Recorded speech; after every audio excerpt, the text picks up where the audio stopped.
There's no joy without pain. There's no sunshine without rain. You need up and down. This is how the world works. As a man, you must build yourself. And I agree that society puts huge pressure on men, and it's time for men to perform.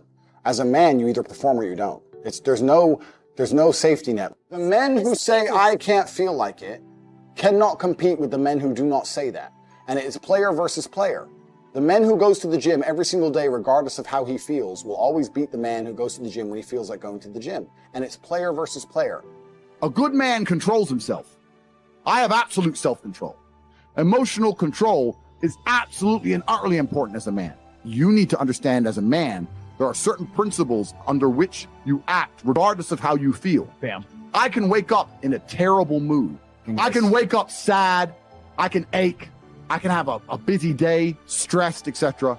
I will complete the same tasks as if I woke up in a fantastic mood. I'll do the same things because how I feel has no bearing on the things I'm going to do in my day because I have duty to myself. There is no light without dark. You will not appreciate your six-pack unless you didn't have one and you had to earn it. That's how the world works. So when I talk to these dudes like, oh, but it's, you know what, Tate? Yeah, I agree, but you know, it's hard. It's hard. Of course it is. It's supposed to be. And if you're not cut out for it, then fuck off and live a normal existence and die. Sit there, letting other men enjoy the spoils of being a man and can die. If that's what you want to do, is just sit there and exist and then fade into history unremembered. That's your decision. If you want to level up your character, then you need to get out here and do it. You need to be around brave men. You need to get some balls. You need to get your network together. You need to be paying attention, listen to the truth, humble yourself, stop sitting there with an ego. That's the game. But I made myself this way.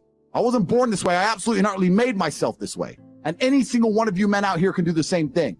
I was always looking for, I wouldn't say happiness or contentment, but I was always looking to try and break out of the 9 to 5, just the normal monotony of day-to-day life. I think that men have a very unique life path, and it's very difficult to try and achieve status as a man. It's not easy to stand out from the crowd. And even what women expect of an important man, you need to be smart, charismatic, intelligent, strong, have a nice car, nice apartment, good network, good friends.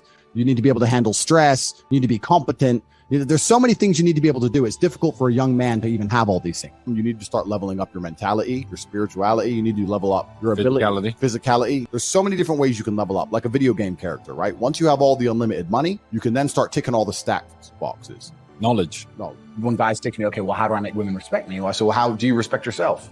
That's the first thing. No one's gonna respect you if you don't respect yourself. Do other men respect you? Like, what? How do you act in a way that commands respect from anybody? I say, look, if you focus on yourself and make yourself being who you are and being a high value male, women will detect it and it won't be so difficult for you. You have to respect yourself first. And how does a woman respect a man? When she sees that he respects himself and other men respect him. You need to understand that the world you live in as a man, in my personal view, has been very purposefully constructed. And it's been constructed in a way to destroy your masculine power. And the future of the world, especially in the West, is a further encroachment on your sovereign ability, your sovereign thoughts, your base instincts, the things that make you happy. Absolutely nobody is concerned with male happiness on any level. They don't want you to be happy. They want you to be miserable, a miserable slave in a tax bracket. And you have to understand this. And the only way you can combat against it is to take significant action. You have to take significant action. You have to use the internet. It's the tool they're using. The internet is the tool they're using to brainwash the masses. You need to combat it and use their own tool against them to seek out the kind of information, knowledge, and friends that you need to have around you. You are going to be the sum of the 5 people you spend the most time with. So that if everyone understands that, as an intelligent person, you're going to be extremely careful and you're going to curate heavily the 5 people you hang around with. So you need to be aware of what's happening around you, and you need to curate for yourself a social network of people who understand that and are doing their best to combat that.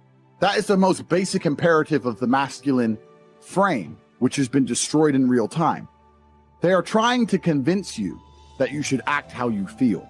You should show more of your feelings. If you feel this way, you should show it. If you want to cry, cry. Look, I have no problem with guys crying. What I'm saying is the reason they're trying to bring out emotionality in you is most of the time you don't feel like doing the things you're supposed to do. But the true masculine frame throughout history was doing the things they didn't want to do, but they knew they had to do because they had honor and duty. When you remove self-control from men, not only do you get emasculated weak men, but what you also get is very dangerous men. There are actually far less genuinely high value men than there are pretty girls. You can go to any club in any country in the world. I've been to 72 countries. You can go to any club in any country in the world and see pretty girls. If you're going to find a young, in shape, smart, tall, intelligent, rich man, it's extremely difficult to find. And that man has options. He has more options than a beautiful girl. And I'll tell you something. There's always been a large proportion of men in the world who made the choice to stay where they are. And life for them wasn't that bad. But as we reach the future and as time goes on, you're going to notice now that the people who don't chase having a masculine network, if they're not going to be excellent upon themselves and they're not going to be plugged into a serious circle of achievers, their life's going to become terrible. You could just be a normal dude and your life really wasn't that bad. But now we live in a situation where you just can't just be a normal dude anymore. Being a normal dude is no longer an option. So as a man, you have to be doing something to try and improve your status. There's lots of different ways to do it, right? But if you're a man with truly no status in society, now it's hard. Yeah. It's really hard. So you have to understand that as a man, you got to gear your life in a certain way. One of the easiest ways to get status is who you know, right? A lot of it's networking. And if you know the right people, you can get some status, at least off them to some degree. Every single man on earth with enough work can become one.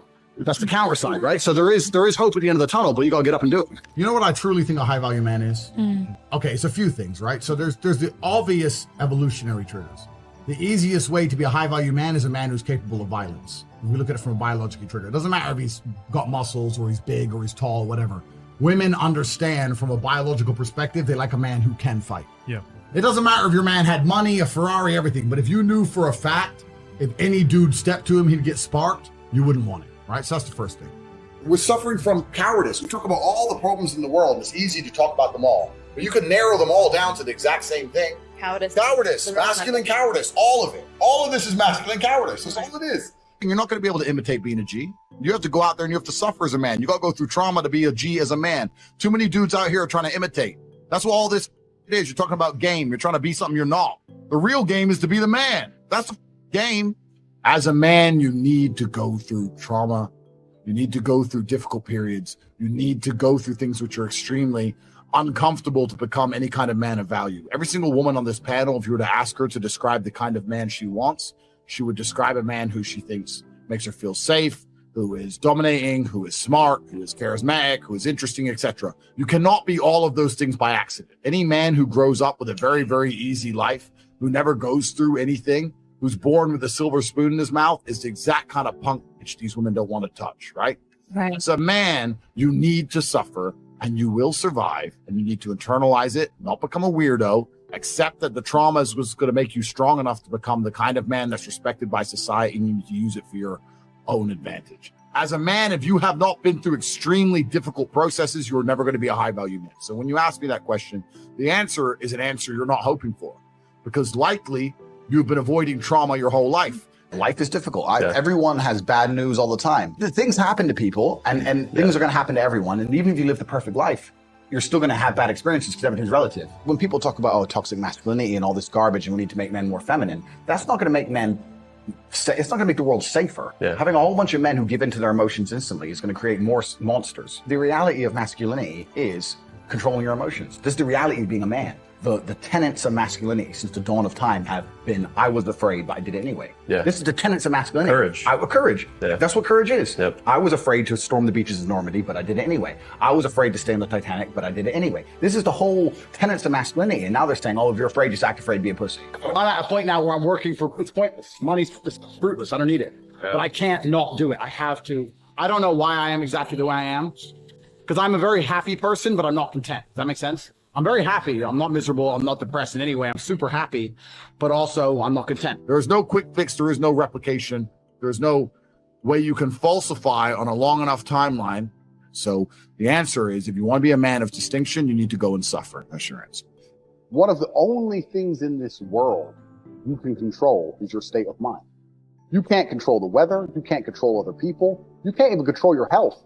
One of the very few things in the world you have genuine control over is your state of mind. You decide if you're a disciplined person. You decide if you're a happy person. You decide if you're a depressed person. These are things that in real time you can affect in your brain. This is all you can control on earth. If you can't control that, then you're just a feather in the wind. And life's going to blow you around, and you might land somewhere good, you might land in don't. Nobody knows. I was a 4-time kickboxing world champion. For 12 years, I trained 5 hours a day, 6 days a week. And I was motivated to train probably about 25% of the time. The rest of the time I went because I am disciplined.